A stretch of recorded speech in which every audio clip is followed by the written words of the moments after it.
மருத்துவத்தை அறிந்து கொண்டால் பல ஆண்டுகள் நோயின்றி வாழலாம் என்கிறார் டாக்டர் கௌதமன் அவர்கள்.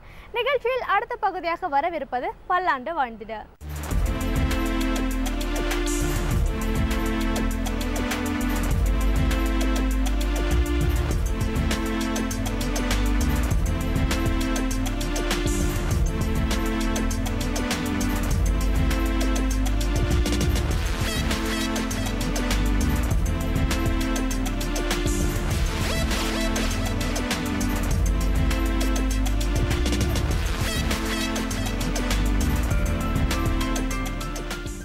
என் இனிய உலகத்தமிழ் மக்களே, தாய்மார்களே, பெரியோர்களே, சிறார்களே, என் அருமைச் சீடர்களே, உங்கள் அனைவருக்கும் என் இனிய காலை வணக்கம். கலைஞர் தொலைக்காட்சி நிகழ்ச்சியில் நலமுடன் வாழ என்னும் பிரிவில் யோகாசனத்திற்கு முக்கியத்துவம் தரப்படுவதே என்பதை நீங்கள் தெரிந்து கொள்ள வேண்டும். முதல் நிகழ்ச்சியாக தரப்படுகிறது. நிகழ்ச்சி கலைஞர் தொலைக்காட்சியில் ஆரம்பமே யோகாசனம்தான் என்பதை நீங்கள் தெரிந்து கொள்ள வேண்டும். ஏது முதல் நிகழ்ச்சியாக தரப்படுகிறது?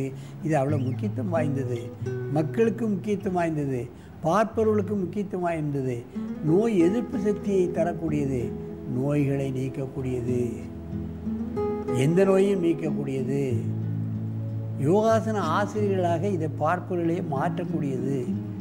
இப்படி பல்வேறுபட்ட நல்ல விஷயங்கள் இருக்கின்ற காரணத்தினால்தான் அதிகாலை வேளையில் மக்களுக்கு இந்த நிகழ்ச்சி தரப்படுகிறது.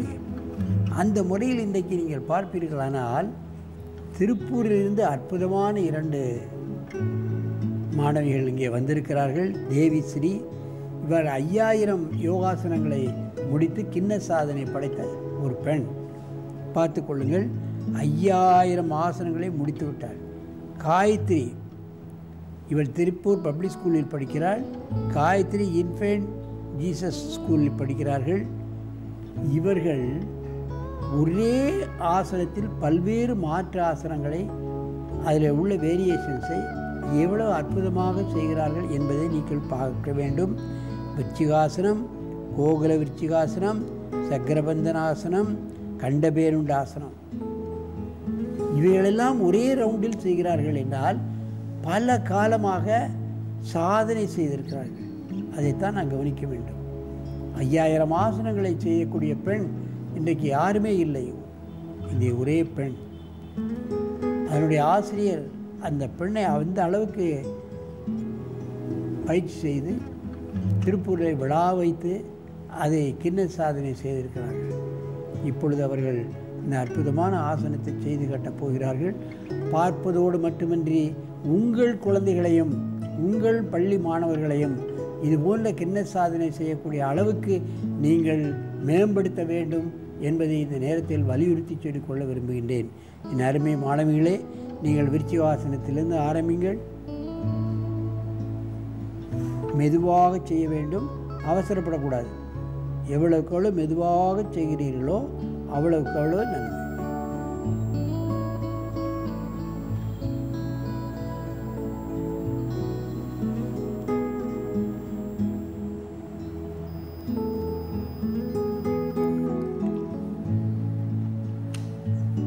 விருச்சிகாசனம், கோகுல விருச்சிகாசனம். மெதுவாக செய்யுங்கள், அவசரப்பட வேண்டாம். காலை ஒரே கோட்டிற்குள் கொண்டு வர வேண்டும்.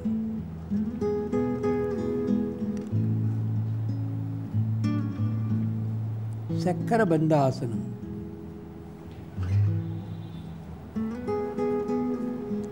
அதைவிட கடினம். முதுகு அப்படியே வளைந்து விடுகிறது.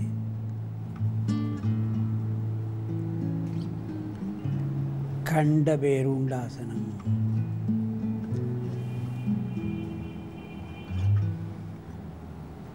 எத்தனை மாறுபாடுகள் என்பதை நீங்கள் பார்க்க வேண்டும்.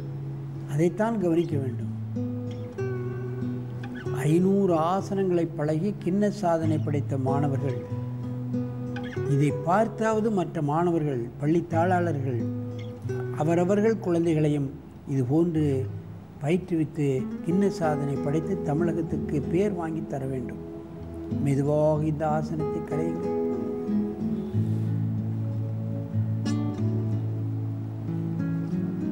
இத்தனை ஆசனம் செய்யும் பொழுது அவர்களுடைய முகத்தில் எந்த விதமான கடுமையோ கஷ்டமோ சுளிப்போ தெரியவில்லை. அதைத்தான் நாம் முக்கியமாக கவனிக்க வேண்டும். இப்பொழுது ஒருவருக்கொருவர் நேராக பார்த்து கொண்டு இந்த ஆசனத்தை செய்ய வேண்டும். அப்படியே திரும்புங்கள்.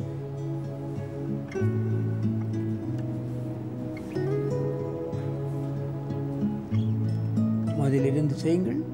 விருச்சிகாசனம்.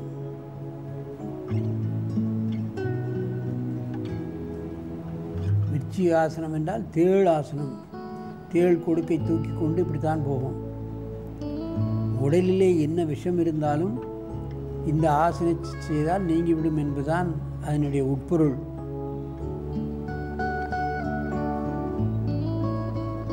கோகில விருச்சிகாசனம்.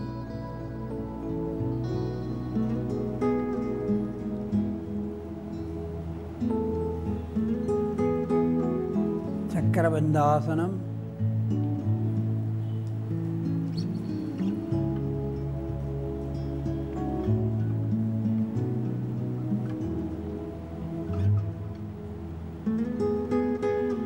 கண்டபேருண்டாசனம்.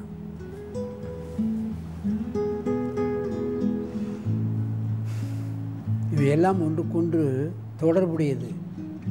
முதுகெலும்பு முழுமையாக வளைக்கப்படுகிறது. வயிற்றினுடைய நாடி நரம்புகளெல்லாம் முழுமையாக இழுக்கப்படுகிறது. ஜீரண கருவிகள் முழுமையாக வேலை செய்யும்.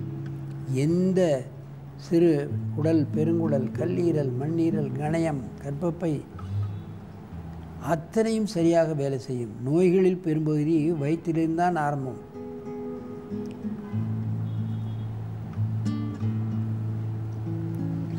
இரண்டு கால்களையும் அப்படியே நேராக நீட்டுங்கள், பார்க்கலாம்.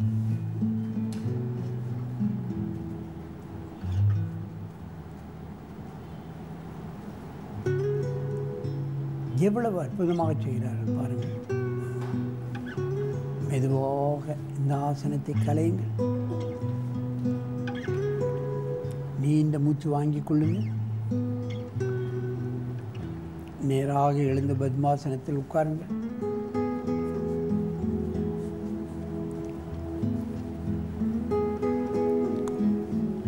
ஐயாயிரம் ஆசனங்களை செய்து கின்னஸ் சாதனை பெற்றவர்கள் நமது அரங்கிற்கு வந்து இதை செய்து காட்டுகிறார்கள் என்று சொன்னால், இதை பார்ப்பவர்கள், பள்ளி தாளாளர்கள், யோகாசன ஆசிரியர்கள், பிடி மாஸ்டர்கள் எல்லோரும் தங்கள் பள்ளி கல்லூரி மாணவர்களையும் இதுபோல் செய்ய வைக்க வேண்டும்.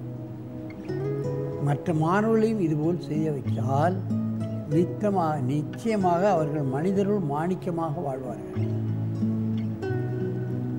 பொறுமையுடன் வாழ்வார்கள், படிப்பிலும் அதிக மதிப்பெண் எடுப்பார்கள். சாதனை என்பது படிப்பில் மட்டும் இருந்தால் போதாது, மூளையில் இருக்க வேண்டும். எல்லோரும் படித்து கலெக்டர் ஆகிவிடுகிறார்கள், பெரிய பெரிய போலீஸ் அதிகாரிகள் ஆகிவிடுகிறார்கள், அமைச்சர் ஆகிவிடுகிறார்கள். ஆனால் திறமை என்று பார்க்கும் பொழுது ஒரு சில பேர் தான் மிளிருகிறார்கள் அந்த பொறுப்பிலே. மற்றவர்கள் ஏதோ காலத்துக்கு தள்ளி கொண்டு போகிறார்களே தவிர மக்களுக்கு சேவை செய்யக்கூடிய அதிகாரிகளாகவோ அமைச்சர்களாகவோ இருப்பதில்லை என்பதை கண்கூடு. ஆனால் இந்த மாதிரி ஆசனம் செய்கிறவர்கள் நிச்சயமாக மனிதருக்கு மாண்புமிகு பணிகளை செய்யக்கூடிய அற்புதமான அதிகாரிகளாகவும் ஏன் அரசியல்வாதிகளாகவும் நிச்சயமாக மாறி மக்களுக்கு தொண்டு செய்வார்கள். இதனை பார்த்த பின்பாவது நாம் எல்லோரும் எல்லா மாணவர்களையும் இதுபோன்று நிபுணர்களாக யோகாசனத்தில் மாற்றி மக்களுக்கு சேவை செய்யக்கூடியவர்களாக மாற்றுவோம் என்ற ஒரு உறுதியை எடுத்துக்கொள்வோம். வணக்கம்.